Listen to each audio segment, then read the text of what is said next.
لوگوں کے عیب ان کو دیکھ کے منہ دوسری طرف کر لیجئے، ایز اف کہ آپ نے دیکھا ہی نہیں اس کو، نہ اس کو یاد رکھیے، نہ یاد ہوگا، نہ کہیں ذکر ہوگا اس کا. اور کسی کی اپنے ساتھ ہونے والی گفتگو کا کوئی بھی حصہ، خواہ کتنا ہی وہ غیر اہم کیوں نہ ہو، اس کو کوٹ مت کیجیے، کہیں اپنی ذات تک رکھیے. اور کسی شخص کے ساتھ آپ کا کیا لین دین ہے اس کو اپنی ذات تک رکھیے.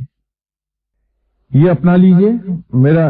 مجھے پوری امید ہے کہ یہ مرید سے مراد تک کا سفر آپ کا بڑی جلدی کٹ جائے گا، کہ اللہ تعالیٰ بہت سی جو اس میں سختیاں اور ریاستیں ہیں ان سے انسان کو نجات دلا دیتا ہے، کیونکہ اسے اپنی مخلوق بے پناہ عزیز ہے.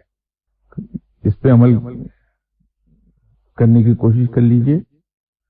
انشاءاللہ تعالی جب کچھ 2-2.5 سال کے بعد آپ سے ملاقات ہوگی تو امید تو اللہ تعالیٰ کی رحمت سے ہی کہ آپ سب مراد کے مقام کو پہنچے ہوئے ہوں گے.